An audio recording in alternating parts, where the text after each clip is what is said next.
Peace and welcome to the culture here on the Black Star Network. I'm your host, Faraji Muhammad. Thank you so much for tuning in and being a part of the conversation. Folks, we got a lot to talk about. First and foremost, I'm going to share with you just what some of the remarks made by President Biden as he established those memorials, those monuments in the honor of Mamie and Emmett Till. We'll share with you what the president said at the White House today. Also, let's talk about Carlee Russell. It is official. She has admitted to lying and creating a hoax. Now what? That's the question I have. We'll have that conversation. Plus, I check in with my man Scotty from Off Script TV to talk about the situation in FAMU and that rap video that's caused so much controversy. We'll have that conversation and a whole lot more. Stay with us. There's a lot to get you on today's edition of The Culture right here on the Black Star Network. Let's go.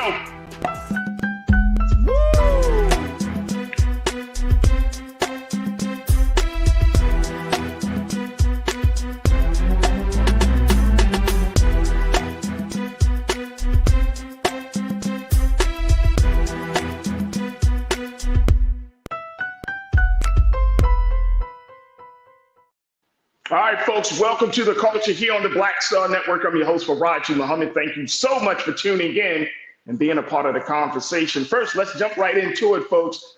Today, the president has made it official that there will be certain sites between two states, for the state of Illinois and the state of Mississippi, that will be memorialized in honor of Mamie and Emmett Till. We talked about this story yesterday. The president signed the proclamation earlier this morning, and this today marks the 82nd anniversary of Emmett Till's birth, if he was blessed to stay alive since he was born in 1941. One of the monument sites is his funeral location, Robert's Temple Church of God in Christ in Chicago.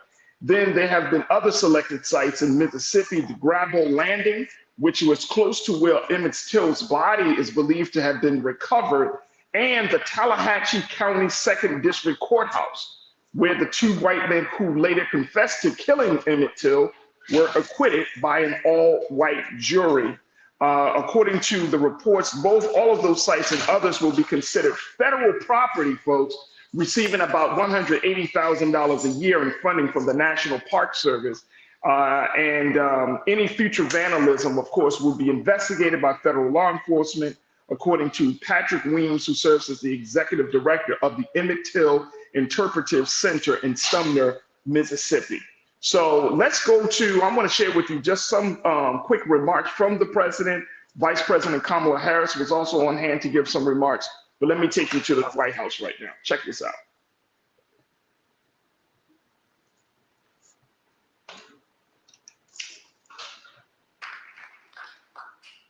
I'm not going to tell you to whisper to me. Thank you, Reverend Parker. And thank all of you for being here. I want to thank Kamala for her not only capacity to do what she does, but the fire with which she brings to the things she cares a lot about.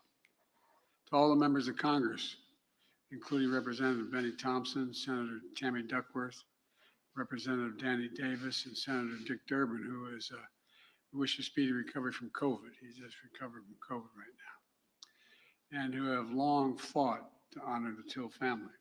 It's not new to any of them. To the Till family, it's an honor to be with you again. You know, when I was preparing these remarks, I quite frankly, and my colleagues will understand this, I found myself trying to temper my anger as I was writing it. I'm not joking. I can't fathom what it must have been like. It's hard to believe I was 12 years old. And I just, I know no matter how much time has passed, how many birthdays, how many events, how many anniversaries, it's hard to relive this. It brings it all back. We were talking about Rev as if it happened yesterday. The images in your head, things you remember. But it's inspiring to see how many of your family have continued as mothers' courage to find faith in pain, purpose in pain. That's a remarkable thing, it seems to me. Insisting on an open casket for her murdered, and I might add, maimed and mutilated son. 14 years old. 14 years old. She said, let the people see what I've seen. Let the people see what I have seen. My God. All of us have lost children in other ways. How hard it is even to close the casket or keep it open, or what a debate it is. But to see the child that had been maimed, and the country and the world saw, not just heard the story of Emmett Till and his mother, as a story of a family's promise and loss and the nation's reckoning with hate, violence, racism, overwhelming abuse of power, brutality. It's hard to fathom. Hard to fathom this even in war for me. It's hard to fathom. But today, on what we've been, would have been Emmett's 82nd birthday, we had another chapter in the story of remembrance and healing. Just as we joined together when I signed the law in his name to make lynching a federal crime, think how long that took for that to happen. I mean, and we screened the movie Till at the White House. Today, we join together as I sign a proclamation designating Emmett Till and Mamie Till Mobley National Monument in both Illinois and the Mississippi.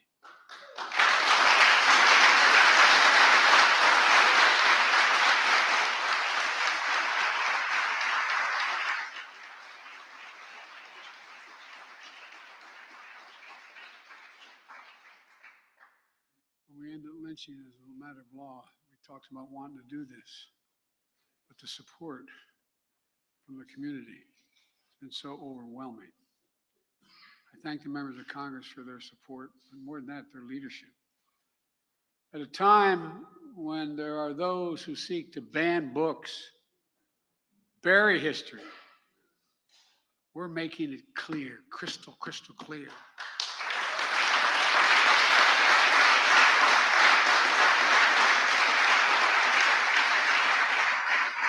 While darkness and denialism can hide much, they erase nothing. You can hide, but they erase nothing. We can't just choose to learn what we want to know. We have to learn what we should know. We should know about our country. We should know everything, the good, the bad, the truth of who we are as a nation. That's what great nations do, and we are a great nation. That's what they do. For only with truth comes healing, justice, repair, and another step forward toward forming a more perfect union. We got a hell of a long way to go. That's what's happening. That's what's going to happen with visitors of all backgrounds to learn the history of Emmett Till and Mamie Till Mobley through our national monument. Look, telling the truth and the full history of our nation,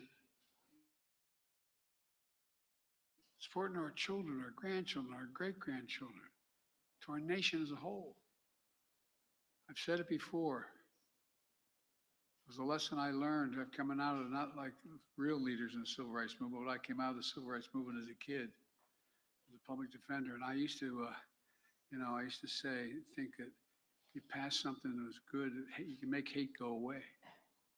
Hate never goes away. It just hides. It hides under the rocks. And given a little bit of oxygen by bad people, it comes roaring out again. It's up to all of us to deal with that. Up to all of us to stop it. Up to all of us. The best way to do it is with the truth. It's used in a different context, but I think it applies here. Silence is complicity. I will not be silent, nor will you be silent about what happened.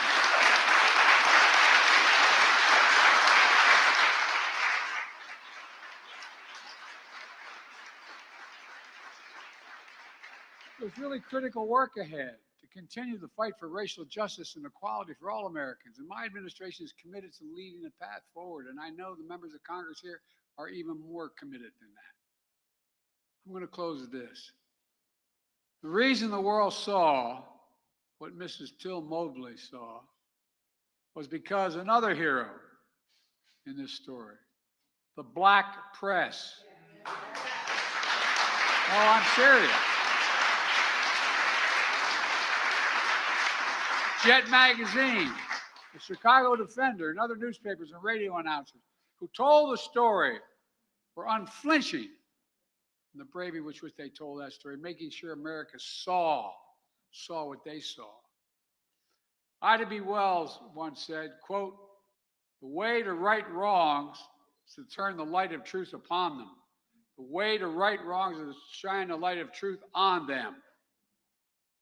Well, that's our charge today. By the way, parenthetic, do you ever think we'd be talking about banning books in America? Banning history? I'm serious. The Till family, to all of you here today, I thank you for your courage, for never giving up. Never, never giving up. Before I say even what's more is on my mind, I'm not going to leave this podium. No, I mean, it's just barbaric. Barbaric what happened. And seriously, all you moms out there, imagine the courage it took to say, let them see. The courage.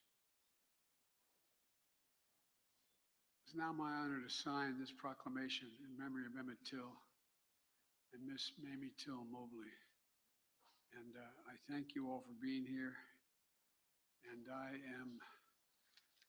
know I'm considered too much of an optimist, but I believe if we keep pushing, we're going to continue to make progress.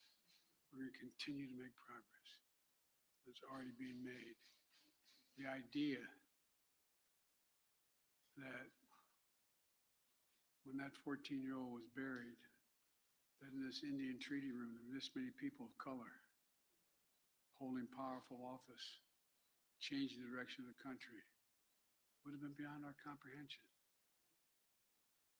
And we're just getting started.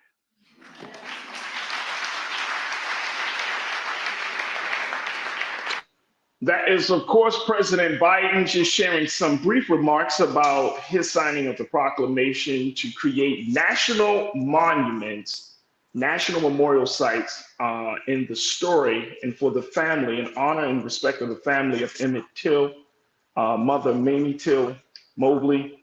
And we got to take a quick pause, folks. But when we come forward, I want to just have a brief discussion with you about what you heard from the president and how you feel about this. So stay with us. We still got a lot to cover here in this first hour of The Culture, right here on the Black Star Network.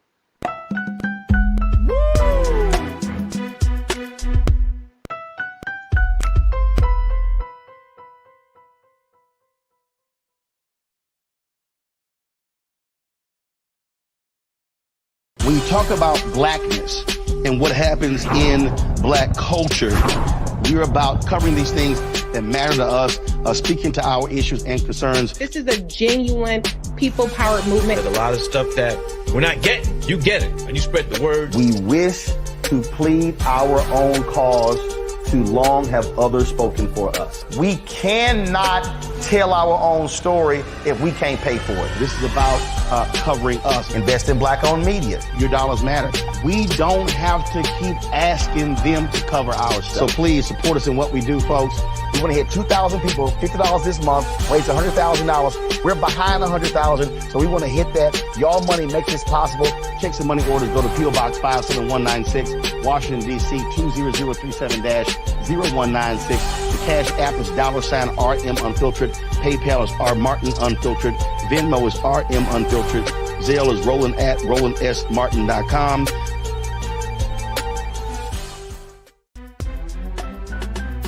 I'm Faraji Muhammad, live from LA. And this is The Culture. The Culture is a two-way conversation. You and me. We talk about the stories, politics, the good, the bad, and the downright ugly. So join our community every day at 3 p.m. Eastern and let your voice be heard. Hey, we're all in this together. So let's talk about it and see what kind of trouble we can get into. It's The Culture. Weekdays at 3, only on the Black Star Network. Folks, Black Star Network is here.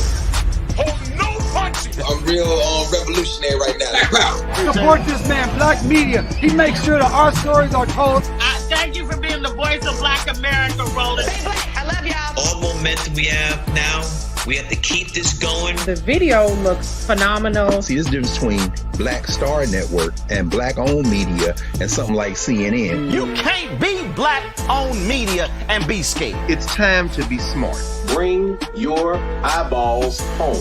You dig?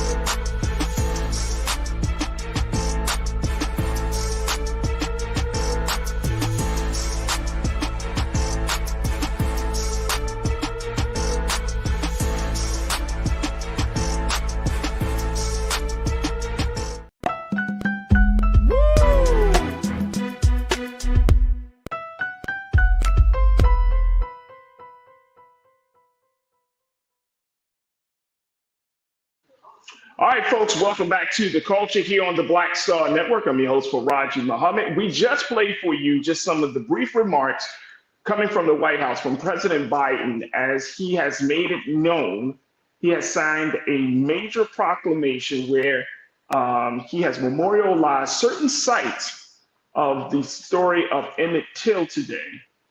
These sites will become national and federally protected monuments that will forever be in the hands of the United States government, and it will be supported in terms of its upkeep and maintenance in the United States government, and if they are destroyed or if they are vandalized, the persons that will be responsible for that will be charged with federal crimes.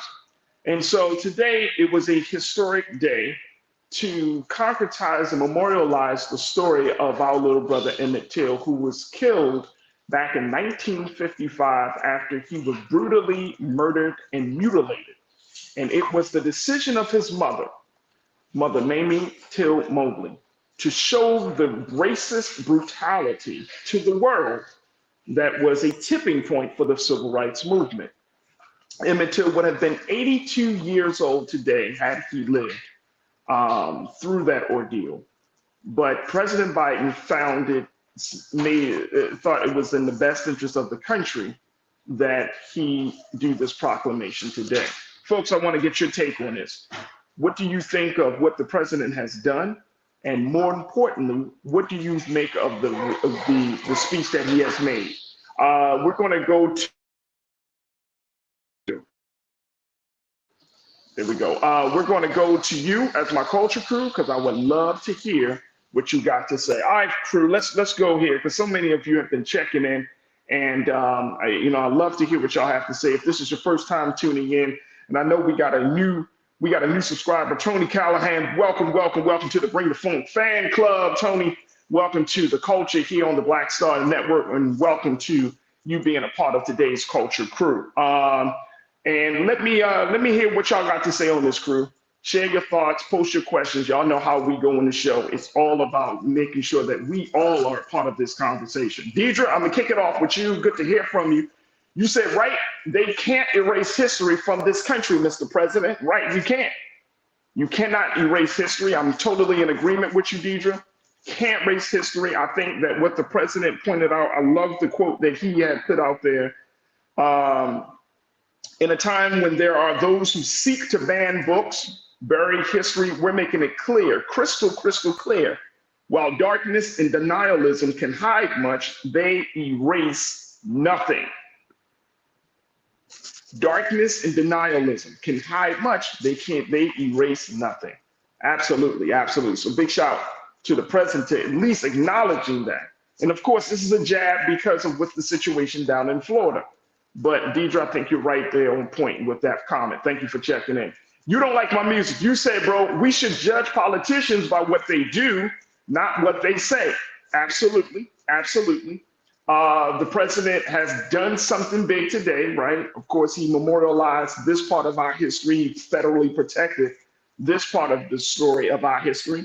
But you do have to look at what he said. One of the things that I try to keep in mind, folks, of course, with political leadership, you do got to focus more on what they do. But what they say matters to people. You know, I had to grow into my understanding of this, that people really do look to individuals like the president, whether it's President Biden, whoever the president is. People are looking and seeking for guidance and leadership. Yes, what people do is highly important. But there was something about what Obama said and the way he made us feel that not just brought us out to the voting booths, but also really just opened up the conversation about inspiration and guiding us, right? Because that's the role of the president. It's not just signing policy papers. It's not just, you know, talking about the budget and things. It's talking about that role of president is to be the chief inspirational officer. Y'all hear me on that? Not just the chief executive officer, not just the chief financial officer, but the role, the soft qualification of the president is to be the chief inspirational officer, which means that they are responsible to inspire us to make sure that we do, to inspire us to be better.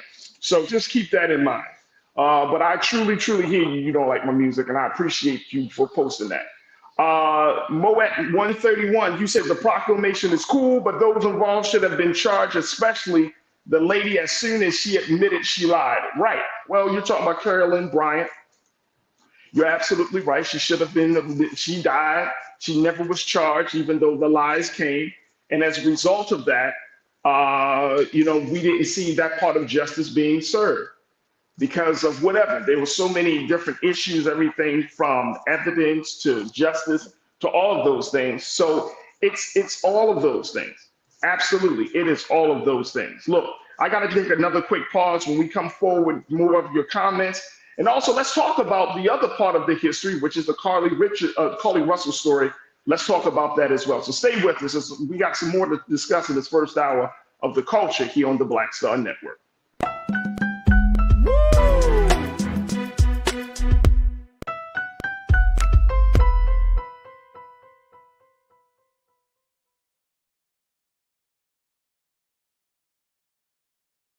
Folks, Black Star Network is here.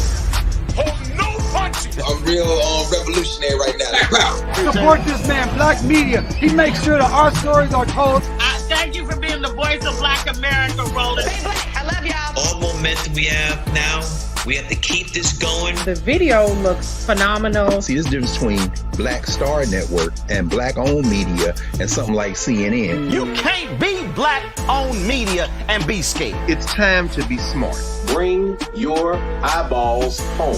You dig?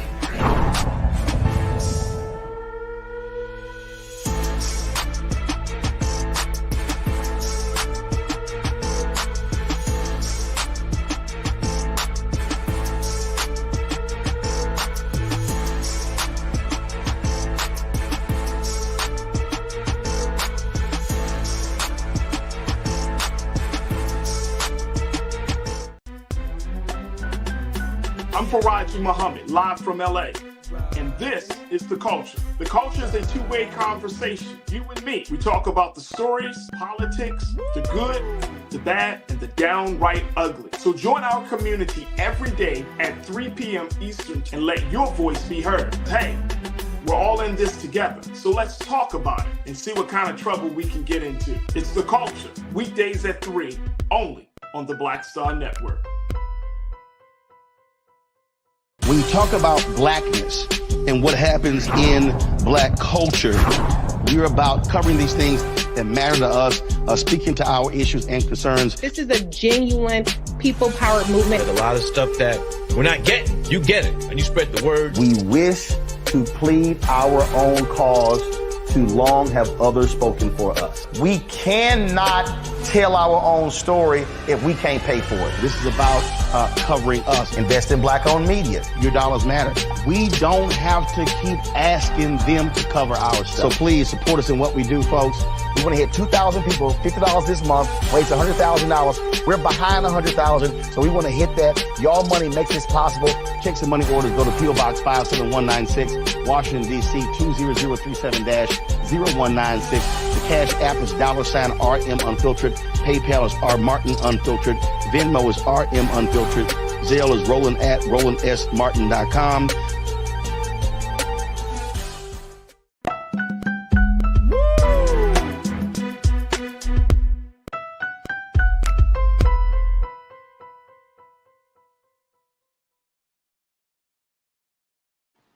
All right, folks, welcome back to The Culture here on the Black Star Network. We have been talking a little bit about what happened earlier today at the White House, where President Biden has officially signed a national proclamation where he has designated certain sites from the story of Emmett and Mamie Till to be federally protected as national monuments. So the president gave some remarks earlier today. We played that for you. But many of you think that this is something that needed to be done. And of course, there's still the sentiment that more needs to be done. The president recognizes that. But at least for this part of the history, at least for this part of the story, especially on the 82nd birth anniversary of Emmett Till, there can be some sense that his story will never, ever be forgotten. And so, this is a good piece of history that we should all be celebrating, and especially since a lot of us, and I'm speaking of maybe our children and maybe our children's, some of our children, they can benefit from understanding and knowing that part of our history. Now, here's the other stories I wanted us to talk about. Carlee Russell.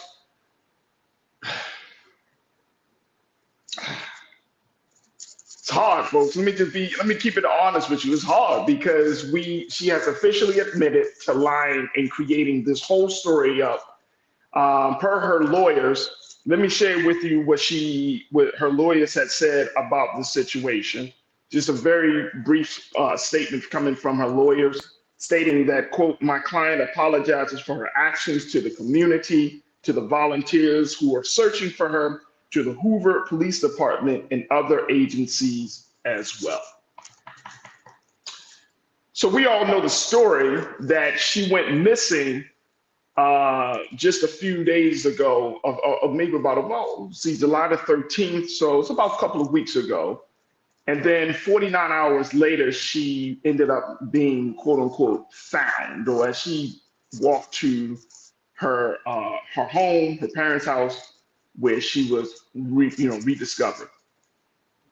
Gave a lot of details about a baby on the road, being abducted, put into an 18-wheeler, escaping from that, running into a white male with bald and orange hair. The whole story, all a hoax. When I heard about this, folks, I'm gonna be honest with you. Like, I really wasn't upset. My whole sentiment around this situation, and we talked about it when the Hoover Police Department chief had that major press conference last week. My whole sense was that whatever's going on with the system needs to be dealt with. She has, obviously, she's been going through something, mental health issues, something. But I'm not going to beat up on my sister. I'm not going to beat up on my sister. She yes, she lied. We all lied. We have all lied, maybe not to this magnitude, but I'm not beating up on my sister. I'm just not doing it. And it's not going to stop me from being supportive of Black women who are really in trouble, whether they go missing, whether they are violated. That doesn't stop for me. And I hope that doesn't stop for you. So let me get to what some of you are saying. Let's talk a little bit about this Carlee Russell situation, because I want us to get this part done and get your take on this. Laura, you said, she's paying the price when she took her last breath here on earth. Oh, you're talking about Carolyn Bryant. I'm sorry, Lori, but you're talking about how Lori she's paying the price. Talking about Carolyn Bryant before judgment, she's going to be punished. Yeah, I hope so. But let's talk a little bit about Carlee here. This is our sister, Carlee Russell. Davey, you said I wasn't upset with her. I wasn't upset, but her statement made me more suspicious. Unfortunately, I find it hard to believe she didn't have any help whatsoever. She didn't do all of this prep solo. I mean, I can believe it. I can believe it. Like what? Who is going to do it? She didn't ask her boyfriend. Her boyfriend wasn't going to ride with her. Her boyfriend has made it known that he has broken up with the sister. He said he was disgusted to find out that she had created this whole thing in her head and had gone so far to pull it off. So I understand why he don't want to be affiliated with Carlee Russell. Melvin, you checked in and said no one wants to be remembered for their worst moment. Well, that's what's going to happen, Melvin. She will forever be known as the Black woman who made up this grand story. And guess what, folks? The only unanswered question that I think many of us still have is why did she do it? Why did you do it, Carlee? Were you tired? Were you seeking some type of attention? Like, what made you take this thing so far? You know, and I got to give my sister grace, you know what I'm saying? Because everybody is going through some stuff. There's a story I came across yesterday. I think if y'all seen this was on social media. There was this Black woman. They had a lottery drawing, and this sister right here in Los Angeles, she was seen on camera crying and praising God and thanking you because she thinks she was I don't know what she does. She thought she wanted to show the world that she got the winning ticket for $1 billion lottery drawing. But guess what? She wasn't the winner. She was lying.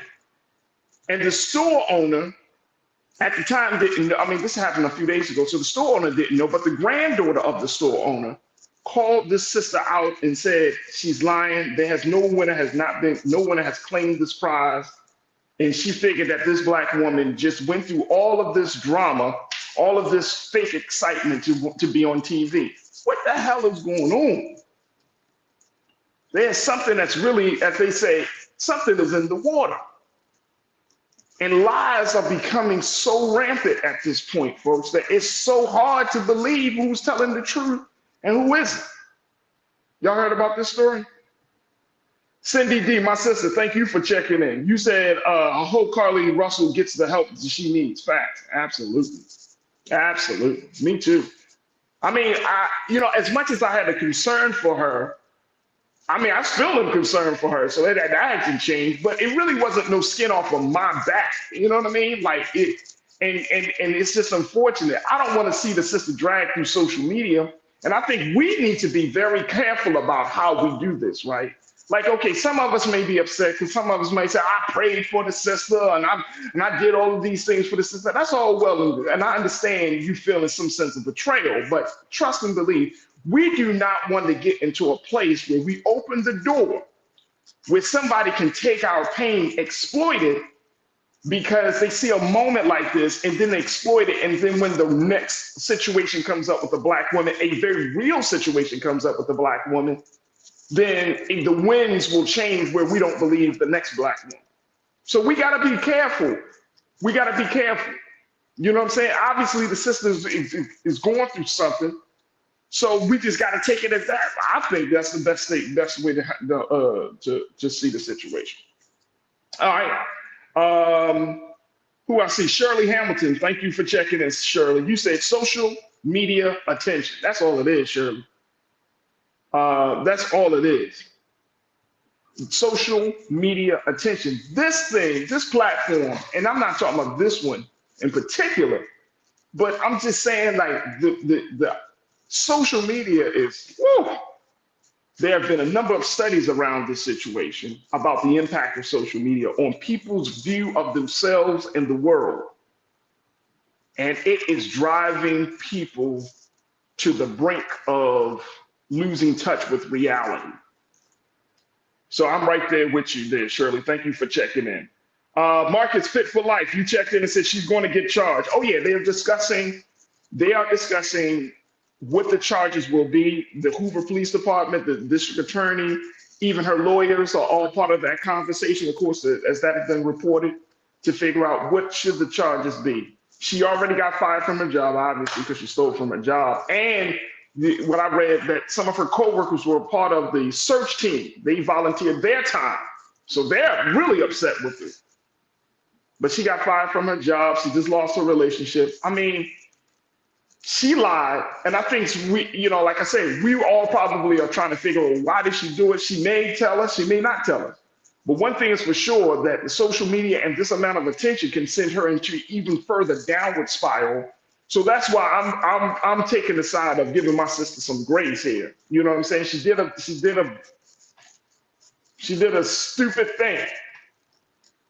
But we all have done stupid things, right? We all have lied. And some people, oh, I haven't lied to where I caused police to look after me. Yeah, I understand. But, we all have done some things. And I'm sure she regrets it.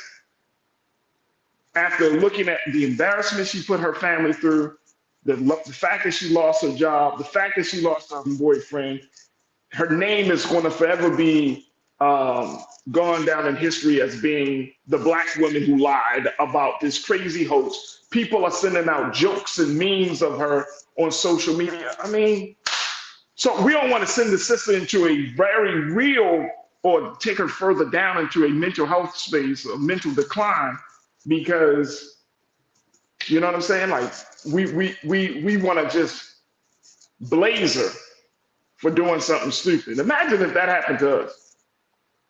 Imagine if that happened to us. Pauline, you agree with me? You said right for Roger. Yeah, I hope so, man. I hope so. Let me see here. Cozy Creations, you said, I just don't think she should get drugged through. No, I don't either. I don't think we should take her through the mud. You know what I'm saying? Look, we have forgiven people who have done worse to us. No, there's nothing wrong with your sound. I just want that to resonate. Black folks have forgiven people who have done worse to us. Check the story of Dylan Roof. Right?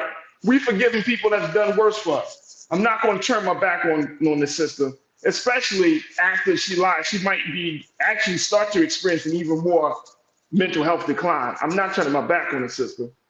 So that's just me, though. That's just me. Sandy, you checked in and said, this is why I said jail isn't the answer.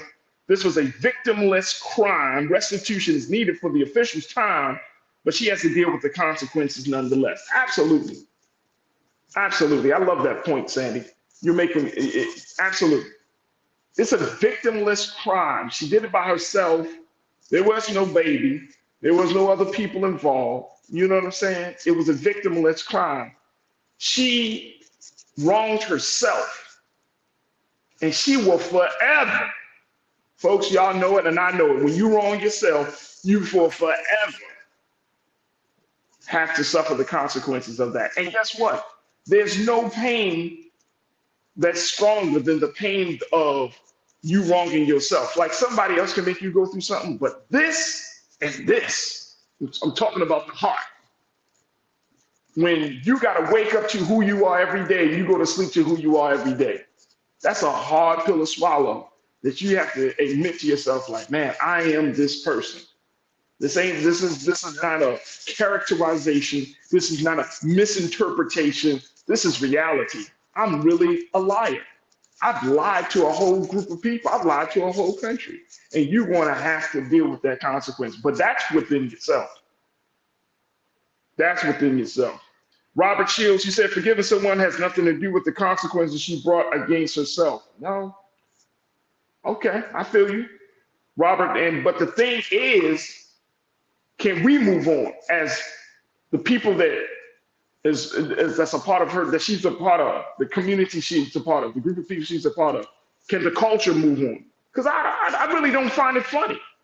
If the sister got a real serious mental health problem, why are we making fun of her? Why we, and I get it, Black folks, we often use humor as a way to get through the pain, but some things you just can't laugh about. I think it's more of us. This could be a teaching moment rather than a joke. Because there are a lot of Black women, there are a lot of Black girls who may feel like they just need some attention. If that was the motivation, that they need some attention. And so they're like, you know what? They will go to extreme measures just to be seen. Right? I'm just thinking about some of the motivations for her. But if she just felt like she wasn't seen, and that's a human desire, that's a natural desire, there's nothing funny about that. It's nothing funny to make up a story like this, to go through the length that she went through, just simply to get some attention. That's heartbreaking, that as a human being, as a Black woman, that she has to go so far to get so little. Lana, you said even though I feel sorry for her, she should be taught a lesson. She should get years of community service. I mean, that might be a good thing. Get years of community service. And hopefully the first service she should get is some mental health services, though, real talk. But I agree with you, Lana. Thank you for checking in. Christopher Epps, you checked in. You said ex-drug addicts recognize drug addicts, and that was a drug addict behavior. I didn't think about that, Christopher, but you may be right, bro. You may be right, brother.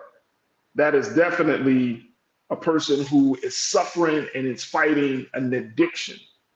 That is the type of behavior. So we got to take a quick pause, but our hearts and prayers go out to the Russell family, to her mother and father who put themselves out there, who really wanted to protect their daughter. They may have known the truth when she got home and they still put out a statement that she was fighting for her life. But guess what? I think any good parent would do that. You would do all that you can to protect your child when your child is the most in a vulnerable position. So, my heart and prayer go out to the Russell family. Let's keep them in prayer. And more importantly, folks, let's just use this as a teaching moment and help us to get a better wrap around the culture. That way we don't go through a situation like this. This can be different. I think the best way, as we wrap this up, the best way that we can make sure that this doesn't happen again is to create a safe space for Black women to be vulnerable.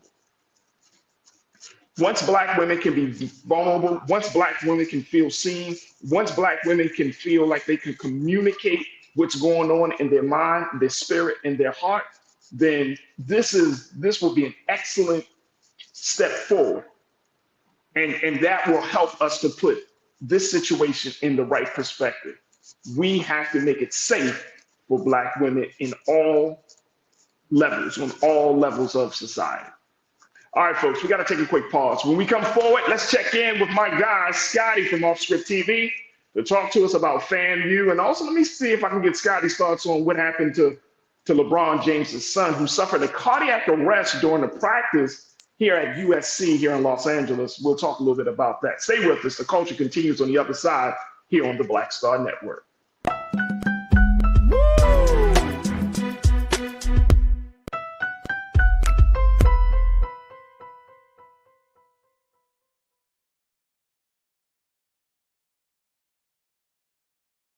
Hatred on the streets, a horrific scene, a white nationalist rally that descended into deadly violence. White people are losing their damn minds. As an angry pro-Trump mob storms the U.S. Capitol, we're about to see the rise of what I call white minority resistance. We have seen white folks in this country who simply cannot tolerate Black folks voting. I think what we're seeing is the inevitable result of violent denial. This is part of American history. Every time that people of color have made progress, whether real or symbolic, there has been what Carol Anderson at Emory University calls white rage as a backlash. This is the rise of the Proud Boys and the Boogaloo Boys. America, there's going to be more of this. Here's all the Proud Boys, guys. This country is getting increasingly racist in its behaviors and its attitudes because of the fear of white people. The fear that they're taking our jobs, they're taking our resources, they're taking our women. This is white fear.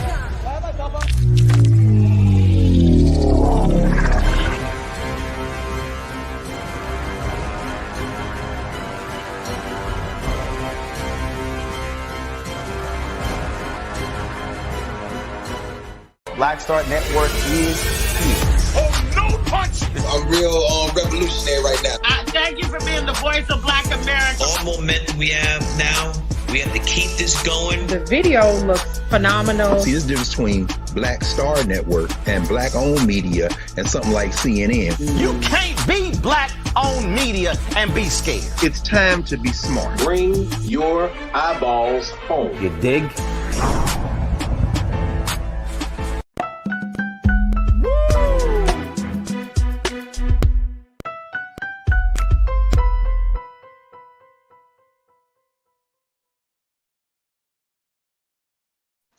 All right, folks, welcome back to The Culture here on the Black Star Network. I'm your host, Faraji Muhammad. Thank you so much for tuning in and being a part of the conversation. What a dope first hour we just had, talking a little bit about the situation from the White House, where President Biden has signed an official proclamation this morning, where he memorialized certain sites of the Emmett Till, Mamie Till Mobley story. So make sure y'all check that out, because we played the full remarks from the president earlier today. Also, we talked about Carlee Russell. Now that we know that she has lied and made up the story about her abduction, what happens next? And we still stand with Black women. We still believe Black women. Ain't nothing changed. So make sure y'all do your due diligence, be a part of Team Replay, and check out the first hour. Of course, we're streaming live right now on blackstarnetwork.com. We are streaming live on Amazon News TV, on Roku. And of course, we're streaming on the two big platforms, Facebook, and of course, on YouTube. And it's on YouTube where you could join us in the conversation, be a part of the Culture Crew. Just go on YouTube, click on Roland Martin on YouTube, our YouTube page where we're streaming at, and join the conversation as a Culture Crew member. All right, folks, let's switch gears. Let's talk a little bit about sports. I'm so happy because I haven't talked to my brother in like forever. I think he had a major life event. My guy, Scotty from Off Script TV. Something major happened into your life, Scotty. Did you get a promotion? You know your boy got I got married, y'all. I was married.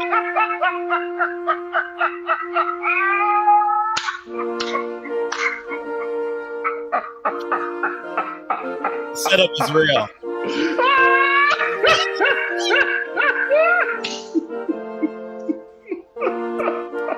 Thanks, kid. Scotty, little bro, welcome. Welcome to the club. Welcome to the club. I was married now. You are married now. Congratulations, bro. Thank you, man. I appreciate that, man. Man. I follow Scotty on IG, y'all, on social media, and he was happy. When I tell you Scotty was happy, he was happy. Let me tell you this, right? So you got a lot of women. Listen, when you know you dated out your league, you guys. Just give it a fuck with you. When you know you got somebody out your league, you be like, thank you God that we made it this far. I wasn't trying to lose. I'm just being real, man. Listen. I'll be like this, you can't get rid of me, okay? Like this, you can't get rid of me, okay? Hey, bro, I feel you on that. Hey, look, man, Black love is real, and it's a beautiful thing. Hey, yo, crew, make sure y'all show Scotty some love. Congratulate him. He is, there you go. He is. Hey, we happy for you, bro. Let me say this, right? It's funny you brought that up because last night, my wife, there you go. My wife, she was in a little Facebook group, and she was like, did you want me or did you need me? I said, I needed you, baby. I don't even care what your answer is. I know what I needed. I needed you. She's like, yeah, because I was more like a want. I said, that's fine with me. That's fine with me. I needed you. Okay? Hey, bro, that's what women want to hear. I meant that. Nah, bro. Seriously, that's what women want to hear. And that's what, man, you and we can talk about all day, but the fact is, I am so happy for you, bro, because it's interesting. I literally just saw a post from Charlamagne the God, and he posted something. He said LeBron James, Jay-Z. He posted. He talked about somebody else, but he was like, here are two men that actually have wives and families, and of course there are many others that we can name. Yeah. But he was making a point that when you will have someone, a base to work from, a family, when you have a partner in the journey of life, good. That it makes a huge difference for your personal success and your collective growth. He said it makes a huge difference. And so when I was thinking about you and I thought about that, I was like, it makes a huge difference, bro. There's nothing that it makes a huge difference. You and I probably know a bunch of brothers, who are out and who are successful, you know, on paper, but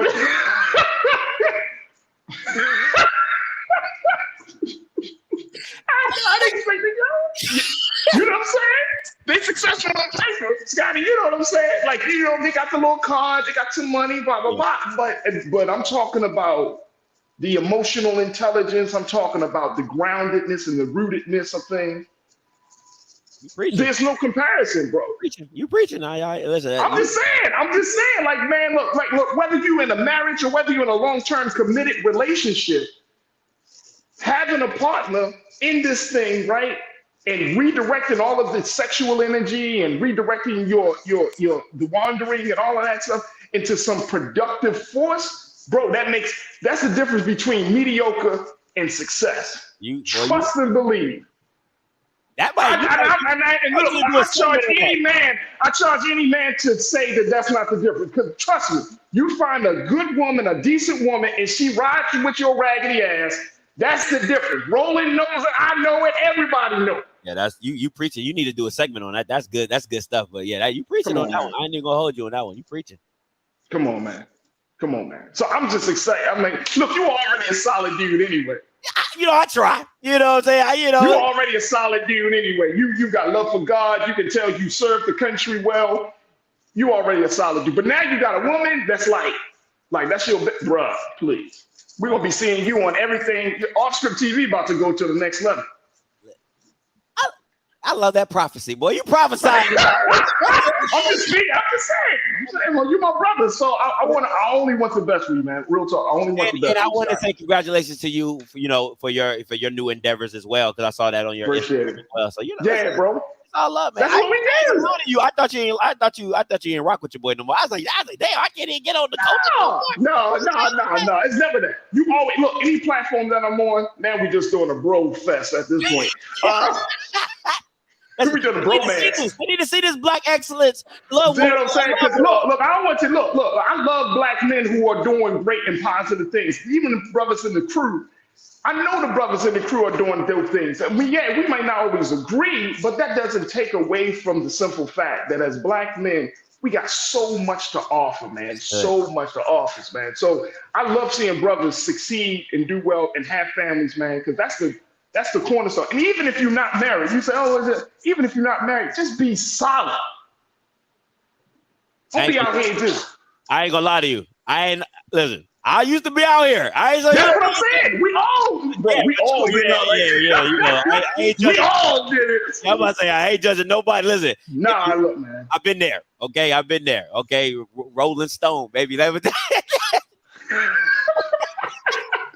When she came into your life, she was like, that stone stopped rolling here, buddy. Yeah. Once you know put up the cleats because the game is over. Yeah, I ain't gonna lie to you. I was I'm gonna say this, and we gonna get into it. But any brother looking to get married, start saving today. Okay, I don't care where you at. I don't care if you haven't found her yet. I don't care if you looking for her, if you got her. Start saving today. Right now, make a new account. That thing is not cheap. That thing is not cheap. Hey, you gonna pay, but hey, look, the return on the investment is unquantifiable. I'm still waiting for it. Though. Yo, you wild as hell. Look, I gotta take a quick pause. Then we're gonna jump into some sports, man. Little bromance for the culture. We got to do it, man. Hey, it. look, you know, our guy Keenan, you know, he in this whole fight too. He in the struggle as well, man. You know what I'm saying? He got it. Oh yeah. Oh, Keenan ain't gonna make no qualms about it, man. Keenan is a family man. Yeah, that's real. That's real deal. That's my guy, man. There you go. Look, y'all, I gotta take look. This wasn't where this is the inspiration. This is straight coming from the universe here, man. Straight coming from God, man. Look, we gotta take a quick pause. When we come forward, then we can talk about some sports. Stay with us. It's the culture here on the Black Star Network.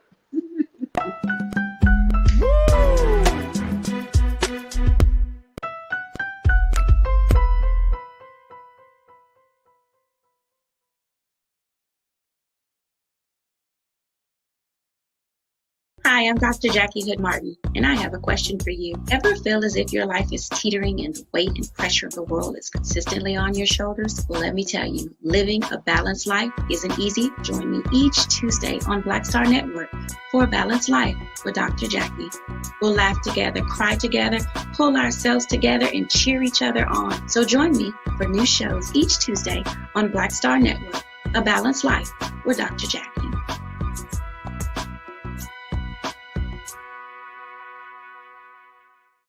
Black Star Network is here. Oh, no punch! I'm real revolutionary right now.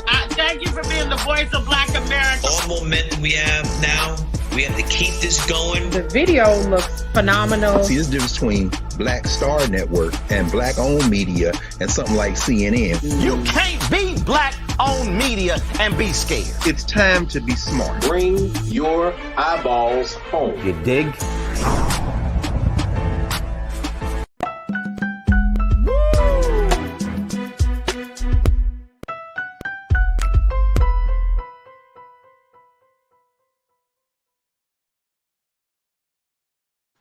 All right, folks, welcome back to the show. Welcome to the culture here on the Black Star Network. Let me bring my man Scotty back in here from Offscript TV. Make sure y'all follow Scotty on all social media platforms, IG, YouTube, everywhere you find him. Make sure y'all support him. Now, Scotty, let's talk a little bit about FAMU. Now, here's the situation, folks. If you haven't heard this story, FAMU got into a controversy where they allowed a hip-hop artist by the name of Boston Richie to film one of his songs in the locker room of the FAMU football team. There's the video there. This is actually the locker room of FAMU's football team. And you see some of the players now. I don't know if they've seen any particular. There we go. I guess what I was going to say, did we see any faces and names? But there it is right there. And so as a result of that, FAMU has, the coach has decided to suspend team activities and pretty much, reprimand the team. But my question is here on this situation, this has created a lot of controversy because even though this is the 50-year celebration of hip hop, FAMU said that this does not fit in the image of what the university stands for. That the coach said essentially that he's all good for free expression and music, but this doesn't fit the image. What's the story behind the story? Because I know you got some details, guys. Oh man, listen, I got all the details. Okay, I got all of them. So what happened is this is what I've been told from a player on the team, is that nobody was really tripping. But Willie had to get out in front of it because he didn't want the blowback to come on his team, right? So that's why he did the self-imposing punishment of suspending the activities. But if you really dig deeper into him suspending activities, there was nobody in the building. Everybody had left for summer break. So who did you suspend? You get what I'm saying? So it was literally just something to do so people could say he did a punishment and let the team pretty much, because they just had SWAC Media Day, and he just said on SWAC Media Day all football activities have resumed. So it was that 48 hours of a punishment? You know what I'm saying? So it wasn't nobody in the office was really tripping. Now what's going to happen is what I heard is that one of the lower level administrators, they knew Boston Richie and they allowed him to come in. So he's probably going to lose his job. But other than that, nobody inside that building in the football and athletics was really tripping because he is a Tallahassee native.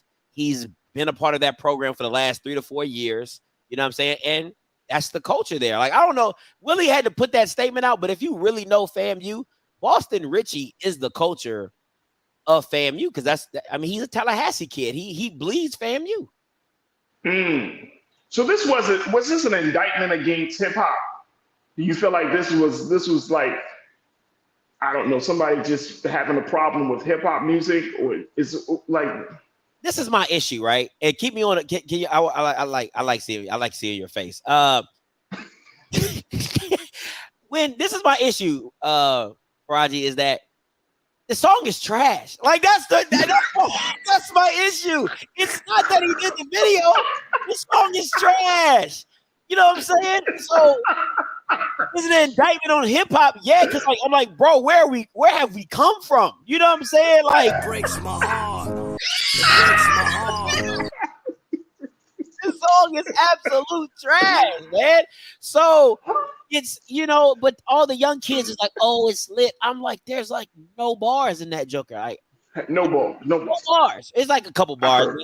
Ain't nothing real. So for me, the indictment, but the issue that I have is I had a show about this, right? And all the old heads calling in, 45 and up, just, we need to do better in the black culture. I said, hold up. You were listening to NWA. You were listening to Ice-T. You were listening to Luke Me So Horny. Let Trina, Trick Daddy, Master P. They weren't preaching the gospel. You know what I'm saying? They was rapping. You were at Freak Nick. Come on, man. Like, it's funny. And I know it's some old people in the chat talking about, oh, this new music nowadays. You know that if social media is out, that you would have been, listen, I had somebody call in. He said his first lady of his church back in 95 won the Pop Yo contest. His first lady at his church. So what I'm saying to you is everybody has a history, but people don't give the younger generation a pass because they're so beyond that now. They're 45, 50, 60 years old. And they don't grown and matured. Come on. You know what I'm saying? Like, you forget where you were at that age. So I'm like, let's not act like y'all grew up in the most of well times. Like, you listen to Dr. Dre, Snoop Dogg, you know what I'm saying? That's true. Notorious B.I.G., you know what I'm saying? They weren't talking about, black excellence. They was talking about drugs, murder, and killing. Come on. They were talking, hey, come on, bro. They were talking about killing black people. So what are we talking about right now? You played yourself. Exactly. You played yourself. I mean, you talking about killing black people. That's the stuff. See, that's the thing, Scotty, that at the end of the day, if we don't come to grips, if we don't confront our own culture, bro, you know what I'm saying? Like, this is what will happen, because I don't think the song is dope. I don't think it's lit. I'm not a fan of the music of that particular style, but I understand, like, you to the point that you're making, that's the expression of the next generation right now, right? And I think that we do ourselves a disservice when we start using these generational arguments, be like, oh, back in the day. It's like, come on, man. Like, come on.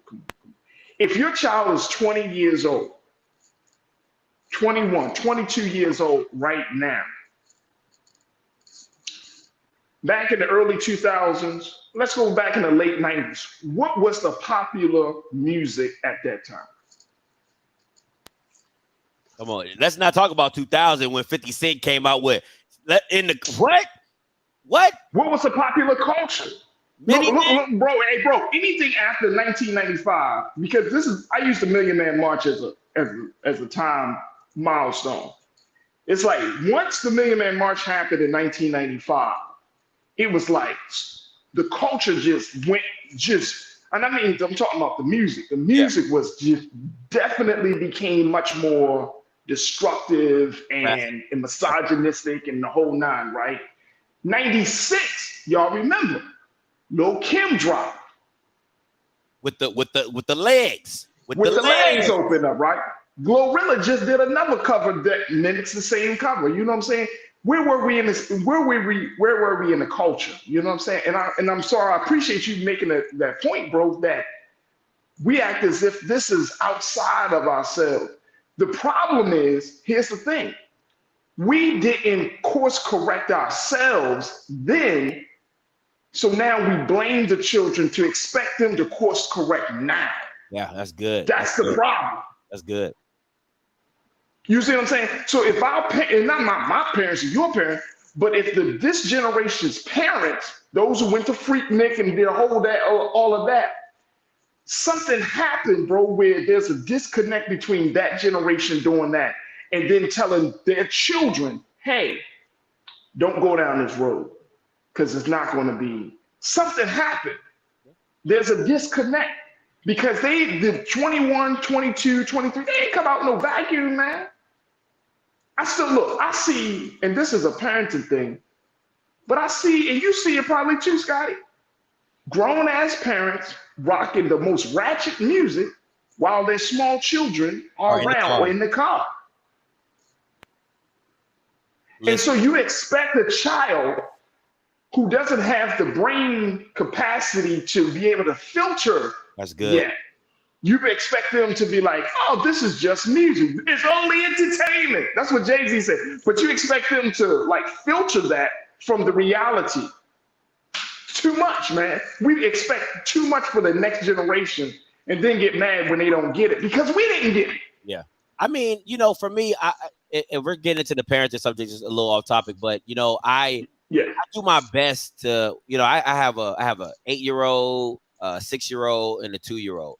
And for me, I try to do my best to just give them a very holistic view of music, right? Right. We have blues. We listen to country because I listen to country. I listen to blues. I listen to R&B. I listen to J. Cole and artists like Kanye West. Like I listen to artistry, right? Like I don't listen to. You ain't gonna get no NBA YoungBoy in my house. That ain't even coming through the door. So I don't want to hear none of his stuff. But I try to give them a holistic view. So when they grow up, they can have if they want to listen to that, that's. But there's other genres that give you a whole. It's no different than traveling to me, right? Where you go outside of America and see how other cultures live. You can appreciate or hope that you can see some type of change. You get what I'm saying? With more experience comes wisdom. So to me, I try to do the same thing with my kids of just exposing them to a lot more than just hip hop and R&B. Like there's a lot. You could like country. You could like classical. Right. You could like jazz. Right. I remember riding in my mama's car and we listened to Mr. Magic, and I'm like, who listens to this with no words? My mom's like, you'll understand when you get older. Now I'm in my car. You know what I'm saying? But hey, bro, I grew up. My pops used to rock George Benson. Oh yeah. You know what I'm saying? Kenny G was big in the black. Kenny G took over the black world. Okay, with that clarinet.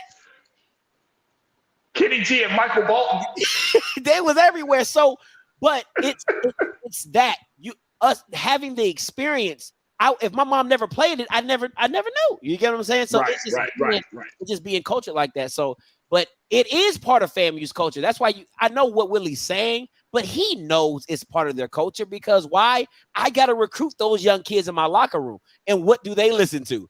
They listen to Boston Richie. So if a young 18, 19, 20-year-old sees Boston Richie at FAMU at the homecomings or whatever, I want to be a part of that. So you got to listen. So how come and I know we got to take a quick pause, but how come you don't think they kind of like repurpose that work to use that for their benefit? It could be a recruitment tool for the university. I think Willie will. I don't think the school will, you know what I'm saying? But Willie Simmons is going to use that as a recruiting tool. He's going to be like, yo, like who else is doing that? You know what I'm saying? Regardless of how it went wrong or bad, the fact that you have Boston Richie around the program, to me, it's like in this day and age, it's like when Snoop Dogg used to go to USC. You know what I'm saying? Like having that type of culture, or when Young Dolph went to Jackson State with Deion, like it just makes you that much cooler. You know what I'm saying? And he's going to use it. I mean, I think any coach would use that to their benefit to have a young and up and coming superstar like that, rap superstar, to come in their locker, even though I think he can't rap at all, but that's just me personally. Can't rap, bro. Now, if they had Kodak Black, no, they would change the game. That would have changed the game. I like Kodak Black though. I ain't gonna lie. I do like Kodak Black. If they had Lil Baby. Yeah. You know what I'm saying? But I think like Clark Atlanta, right? Those Atlanta artists are somewhat synonymous with those Atlanta schools. You know what I'm saying? That they go to all their homecomings and things like that. So it's part of that culture. And I think it's the same thing for FAMU, that they need to embody that Florida culture and things like that. Absolutely. Look, I got to take another quick pause. When we come forward, I need to pick your brain about all these stories that I've been reading in the sports world. Let's talk a little bit about Bronny James on the other side, bro. Like what's going on with him, some of the latest around his situation. We'll talk a little bit about that. And I'm gonna throw this one in there for you. I'm gonna throw this in there because I ain't seen you in a long time. So I gotta do this. If you bring up some Ravens foolishness. No, I ain't bringing up the Ravens foolishness, but it is football. Okay, I'll take it. Magic Johnson.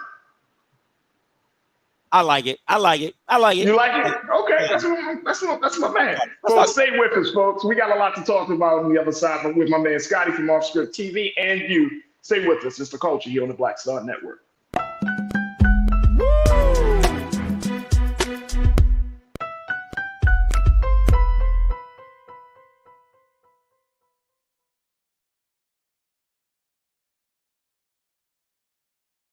Black Star Network is here. Oh, no punch! I'm real revolutionary right now. Thank you for being the voice of Black America. All momentum we have now, we have to keep this going. The video looks phenomenal. See, this difference between Black Star Network and black-owned media and something like CNN. You can't be black-owned media and be scared. It's time to be smart. Bring your eyeballs home. You dig? When you talk about blackness and what happens in black culture, we're about covering these things that matter to us, speaking to our issues and concerns. This is a genuine people-powered movement. There's a lot of stuff that we're not getting. You get it, and you spread the word. We wish to plead our own cause. Too long have others spoken for us. We cannot tell our own story if we can't pay for it. This is about covering us. Invest in black-owned media. Your dollars matter. We don't have to keep asking them to cover our stuff. So please support us in what we do, folks. We want to hit 2,000 people, $50 this month, raise $100,000. We're behind 100,000, so we want to hit that. Y'all money makes this possible. Checks and money orders go to P.O. Box 57196, Washington, D.C. 20037-0196. The Cash App is $RM Unfiltered. PayPal is R Martin Unfiltered. Venmo is RM Unfiltered. Zelle is Roland at RolandSMartin.com.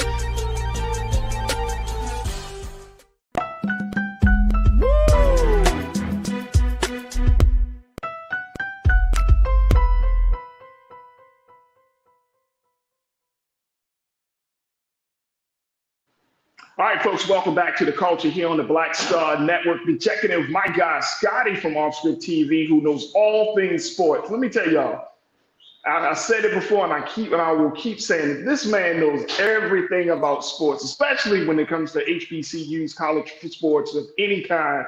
But if you want to know a man that who knows his way around the wide world of sports, my man Scotty from Off Script TV is your guy.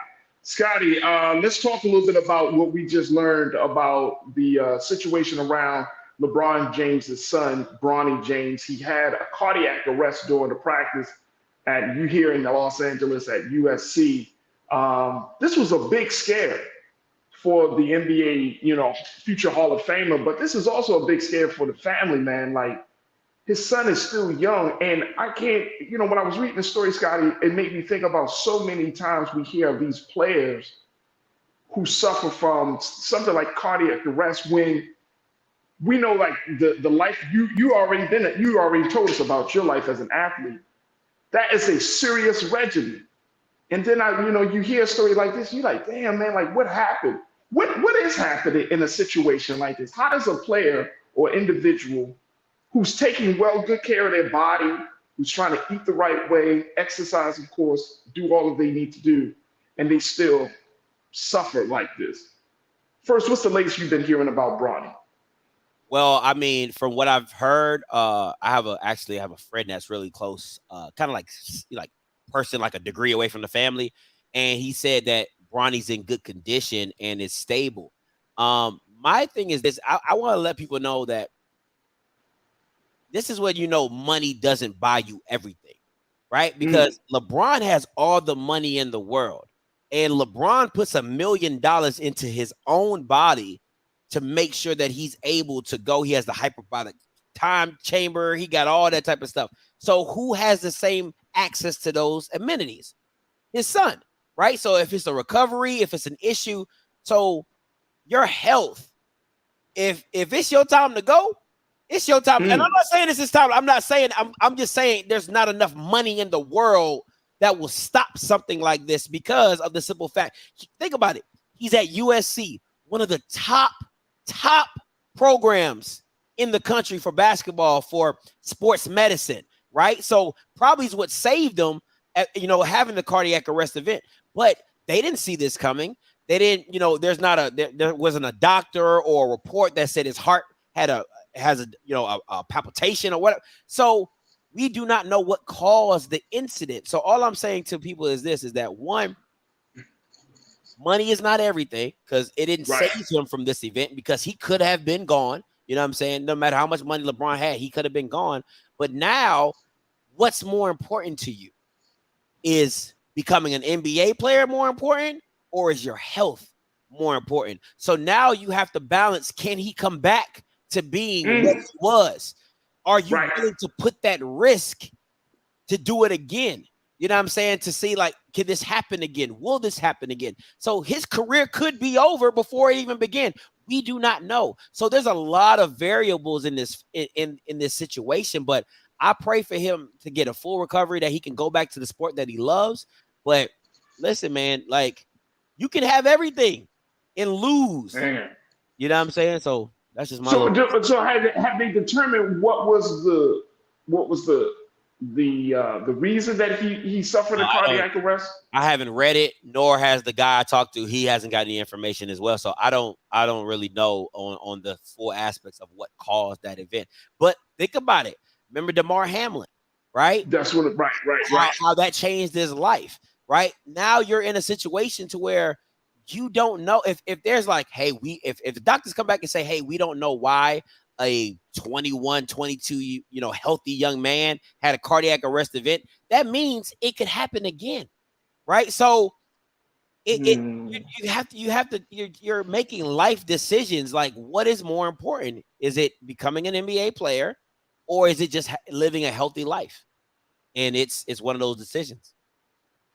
And I remember you coming on this show, and you said it, bro. I'll never forget it. You said it. You were saying he will never play football. Talking about DeMar Hamlin, he would never play football again. Nope. They're happy for him, but that's the end. That's the end of it. That's the end. And I don't think this is the offseason now. I don't think he's coming back. I think you are absolutely correct. And so when I'm thinking about with Bronny's situation, I think that's the same thing. Like, to your point, if you don't know what the cause of it is and you can't make a determination, then you are too questionable to return. You're too questionable. And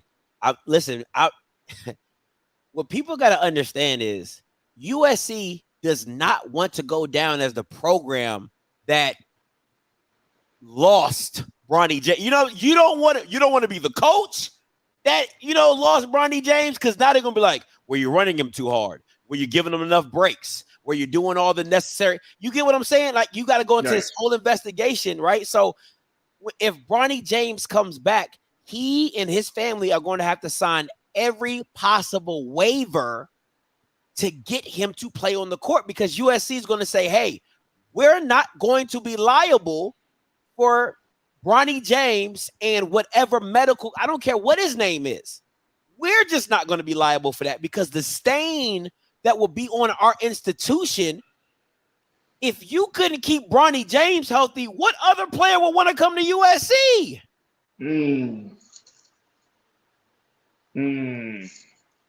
You see what I'm saying? Right. Hey, Scotty, you making sense, bro. USC are making sense. USC has to look 10 years down the line, because this stuff like this sticks with you. Like, man, I wouldn't. Hey, you remember about what happened to Bronny James at USC, man? I ain't.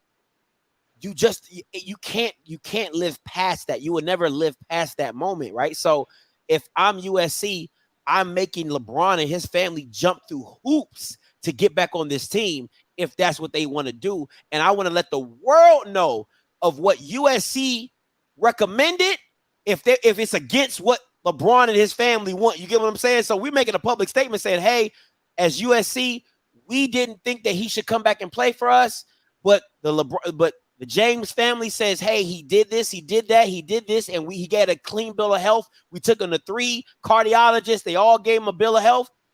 We're allowing him back on, but we want to be on the record saying that we didn't think it was in his best interest to come back to the team. Now, wherever it goes from there, it goes from there, but USC is not trying to be liable for that. They really aren't. They really are not. That's huge. That's a great point. Real Brooklyn, you checked in and said, I mean, the heart is a muscle, correct? And if so, muscles go through injuries. So why wouldn't the heart go through an injury if it's being pushed to its limit? Dude is a workhorse. So he has this, and I don't keep up with Bronny. I'm going to be honest with you. I don't keep up with Bronny. But is his work ethic the same as his father's? I haven't kept up with him like that either. Because I mean, he's been playing basketball for a long time. From the things that I've seen and I've watched from his games, I haven't followed his career, but I've watched a couple of his games. I would say he's not a Jordan to where you're like, he's not it. You know what I'm saying? Like you knew the Jordans, the Jordan boys, Marcus and whatever the other name. He's like, hey, they ain't it. Bronny got it. Bronny got the sauce. He's good. But I want to go. She said the heart is a muscle. That's one muscle I don't want to fail. Okay, like my hamstring go out. Okay, you know what I'm saying? I pull a bicep. That's okay. Right. The heart is a muscle. It has been, ma'am, no. I'm a dead man. Like my heart gives out. I'm a dead man. So you dead. You dead. It's not. That's not. Or it doesn't. It won't work to the capacity of what it used to. Right? It's different if you pull a hamstring and your hamstring's not the same, or you tore your quad and it's not the same. If your heart doesn't pump the way it's supposed to, or you lose a ventricle, or it's man, that stuff is not to play with, man. That stuff is not to play with. No, not at all. Not at all. Let me get one more in here before we take our next pause. Lori, you said LeBron's mother too really needs to stop. I guess you're saying Bronny's mother needs to really step into her son's life to help him to adjust. The son's life is going to change to get him involved in something else that his son is also interested in other than basketball. That's going to be the hard part of the conversation, because I know that if Bronny, I can only imagine him sitting in a hospital bed thinking about what his future is. His father is coming to him and saying to him, like, son, I'm sure that can be a very, very hard conversation. How would you have that conversation with your son who was looking to follow your footsteps? How do you have that? That's a tough one, because as a father, you want to see it happen, right? You want to see my lineage, right? You want to see Dale Curry and Steph Curry, and you want to see that lineage. But living life is just more important.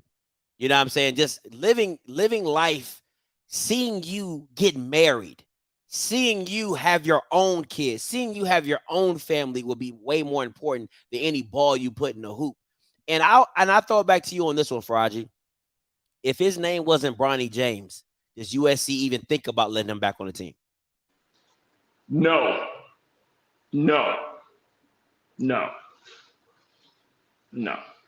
Matter of fact, to the earlier point that you made, if I was USC, I'd say, no, he can't come back. He can't come back. He can't come back. He can't come back. I'm sorry. I'm sorry. We're like, he can work in some auxiliary capacity. He can maybe do some coaching, maybe do some other, working with training or something like help us draw some of the plays, be in that part of the game. But he cannot come back and play. It's just too much, man. I wouldn't want to touch it. I would like, you know what? I wouldn't want to touch it. I'm sorry. And if LeBron James says, look, I want my son back, and he pushes, We talk about basketball. I wish the pilot said that to Kobe. It's not good. It's not good weather conditions, sir. I'm so sorry. I can't do that to you. I can't see. Yeah. You know what I'm saying? Like, I know that high profile people sometimes can kind of like push the limits of the rules and everything. I wouldn't let him come back. I would not let him come back, bro. The last thing you need is a dead basketball player who's the son of LeBron James on your court. It's not worth it. It's just not you. I wouldn't do it. I wouldn't do it. I wouldn't touch it. I would look. I know the lawyers of USC are talking like, man, we don't have an insurance policy big enough for this. We can't cover this. We can't cover this. I wouldn't do it. I'm sorry, brother. I'm sorry, Bronny. I wouldn't go back. I wouldn't let you back. I don't think any college will let you on. You can leave USC. You can go to UCLA. Yeah. It's just too much of a risk, bro. Too much of a risk. I'm with you right there, Scotty. Look, we got to take another pause. When we come back, let's get Scotty's quick thoughts on Magic Johnson. Stay with us. It's The Culture here on the Black Star Network.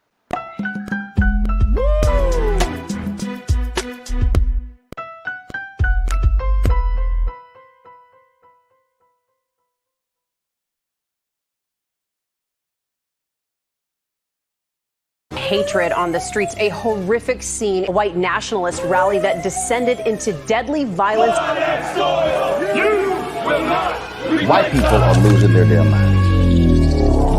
As an angry pro-Trump mob storms the U.S. Capitol, We're about to see the rise of what I call white minority resistance. We have seen white folks in this country who simply cannot tolerate black folks voting. I think what we're seeing is the inevitable result of violent denial. This is part of American history. Every time that people of color have made progress, whether real or symbolic, there has been what Carol Anderson at Emory University calls white rage as a backlash. This is the rise of the Proud Boys and the Boogaloo Boys. America, there's going to be more of this. Here's all the Proud Boys, guys. This country is getting increasingly racist in its behaviors and its attitudes because of the fear of white people. The fear that they're taking our jobs, they're taking our resources, they're taking our women. This is white fear.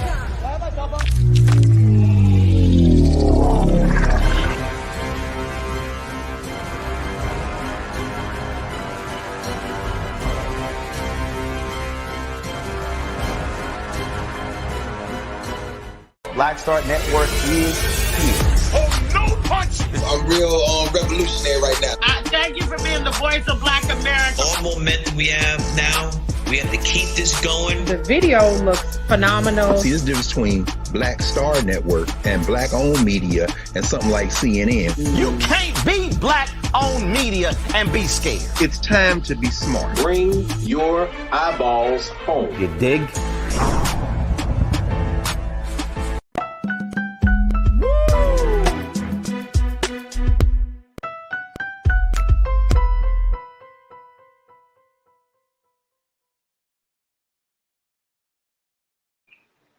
All right, folks, welcome back to The Culture here on the Black Star Network. We've been checking in with my brother Scotty from Off Script TV, and Scotty is our guy, our sports contributor here on The Culture for all things sports. All right, Scotty, I want to get your take very quickly on the situation with Magic Johnson becoming the first black co-owner of the NFL team. Of course, we talked about it earlier here, but I was like, let me just pick Scotty's brain on this. Co-owner of the Washington Commanders, looking to completely do an overhaul of the culture there from Daniel Snyder and the mess that he created over the years with the Washington football team.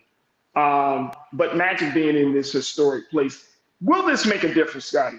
Like in the big scheme of things, I know he's not owner, he's co-owner, so that's still a big thing. But in terms of changing the culture, in terms of our engagement as black folks with the NFL, will this really make a difference from your vantage point, bro? I want to believe it will, and the reason I say that is, and this is my caveat to it, because I think he's like 4% owner of the Commanders or whatever like that. Yeah. But it's how much freedom they give him to be the figurehead. Is he just a face, or is he making decisions? Because I think if Magic Johnson is making decisions, you're going to see a black head coach. You're going to see a black GM. You're going to see people in the position of color be more prominent in the Commanders' administration and C-suite. So depending on if he's just a figurehead or if he's really given the day-to-day operations to make some changes and things like that. I hope they allow Magic, because let's be real. Magic is a part of some big brands, the Dodgers, the LA United, the Commanders, and they've won. The ownerships that he's a part of, they've won. So he does have a history of bringing wins to whatever partnership he's in. I really hope that this opens the door to more minority cohorts that can get their money together and buy into teams that within the NFL, because we need more representation. It's just a matter of the beast. We need more representation because, yeah, we want to see more black head coaches, but black head coaches, you got to see, can I get a black GM that can hire the black head coach? And then can I get a black owner that's willing to hire the black GM, which is then willing to hire the black head coach? So it's right. You know what I'm saying? You hire what you're familiar with. You know what I'm saying? So that just is what it is. Do you think that by him coming from that space of being co-owner instead of trying to be the big owner, do you think that actually worked to his advantage? Because, there were a lot of people, Diddy and Jay and a whole bunch of people had kind of flirted with the idea of owning a team and wanted to be the first black owner of the team, whereas Magic is a part of an investment group. He has a billionaire with him. He has, like you say, he got a few percentage points from that. So that may be the best strategy versus just coming straight out and say, okay, I'm going to be the new owner, because it's still football. Magic, I don't know how much Magic knows about football, but this is a different game. It's not like owning a Starbucks or a movie theater. It's not like owning it. You know what I mean? This is a whole different setup. So do you think by him coming in co-own is better? No, yes, but you got to keep that same philosophy across all the white men, who half of them have not played the sport of football. Half of those guys are just business guys that got into, they look at this as a fantasy football league, really. And the way it works is the other owners have to approve their ownership. So that's the problem with the representation. If you have 31 white people looking to bring on somebody else, and they're like, okay, 7 of you are white, but 1 of you are black, all right, we'll rock with it. Instead of you getting a Diddy, a Tyler Perry, a Bob Johnson all together, they're like, oh, that's a little too much color. You know what I'm saying? That's because they have to approve that. The commissioner doesn't approve that. The other owners approve how they sell that team off or who's a part of the ownership package. So I do believe that Magic being a part of a white cohort, a white investment group, does work. But at the end of the day, it's a hard space to get into. And you can't tell billionaires how to run their business. You just can't do that. No, because they're going to be like, what's your evidence that I'm not doing it right? I made $1 billion, son. What are you talking about? Like, I'm at the table. Come on, man. I'm at the table. So what are you talking about? No, that's a great point. That's an excellent point. Scotty, my man, it's always a pleasure to connect with you. Talk to us how people can find you on all social media platforms, and of course, some of the stories that you're working on. Hey, man, y'all can catch me on IG, Twitter at Offscript TV, and you can catch me on YouTube at Offscript as well. Man, come on, check over. Listen, we talk about everything. I talk about Black culture. I might talk a little Carlee Lee. You know what I'm saying? I might talk a little Carlee Lee. But other than that, man, we just have a good time. Me just being petty as always, man. That's what I do. He's only petty on the mic, y'all. In real life, he's very serious about life. In real life, I'm cool. My man Scotty, Offscript TV. Y'all make sure y'all follow him on all social media platforms. And Scotty, it's always a blessing to reconnect with you, man. We will be talking very soon. I'm gonna hit you up next week. So all right, man. Appreciate you, Roger. Talk to you. You too, yes, man. Sir. Thank you, bro.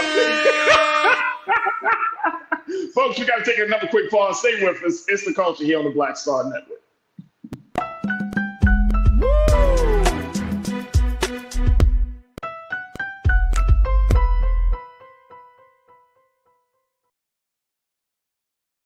When you talk about blackness, and what happens in Black culture.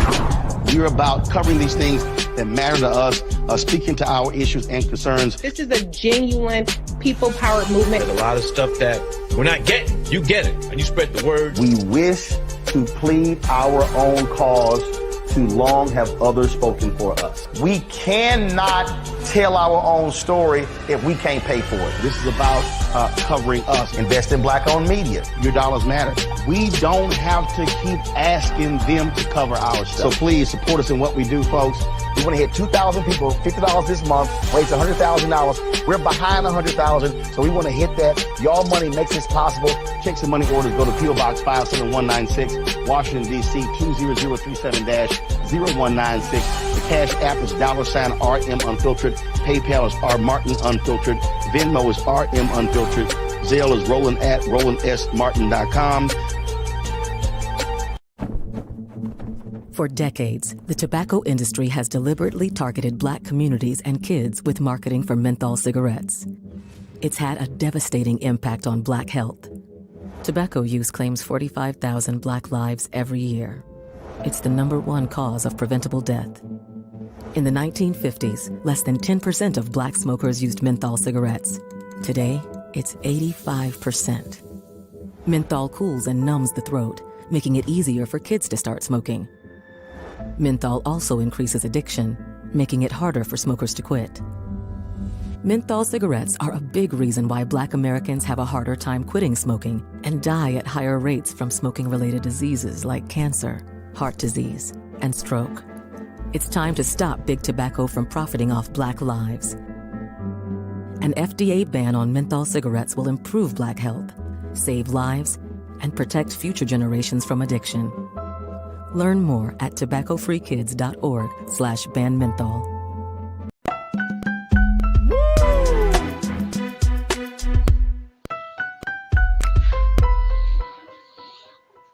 All right, folks, welcome back to the culture right here on the Black Star Network. All right, folks, for our final conversation, it is the situation with my man Jay-Z. Now, this is 50 years of hip hop. I'm a huge Jay-Z fan, folks. I've been a Jay-Z fan since Jay-Z came out, right? But the way that this man is moving in hip hop and has taken the culture to the next level in a lot of big ways, it speaks volumes about the sustainability of not just of the culture of the music, but it also talks about artistry. It talks about being creative. And so, you know, I think that we should look at what's going on within the culture. I know that, like me and Scotty had that conversation, folks got differing views about where the music stands. And I think that's the nature of music. But when you do have one artist who is able to kind of transcend the all of the boundaries and really show what this thing about our culture, our music can really look like, I think it's something that's worthy to be noticed. And I'm talking about my man Jay-Z. Jay-Z, last week, they had the exhibition in Brooklyn, what they call the Book of Hove exhibition at the Brooklyn Library. They did a whole situation, basically all of his works, all of his lyrics, all of the memorabilia. I mean, if you go to the bookofhove.com, you can find the exhibition. It's actually, they're doing like a virtual interaction exhibition online as much as there is face-to-face. So it's very interesting to see this artist, Jay-Z as an artist, just transcend and become this guy that hip hop thought would never be. But not only with that, take a look at, that's Book of Hove, that's the website there, bookofhove.com. But then the other part of that, and then you could take a look at this. I mean, this is incredible. This is incredible. I know I have never seen an artist of this magnitude in my lifetime, right?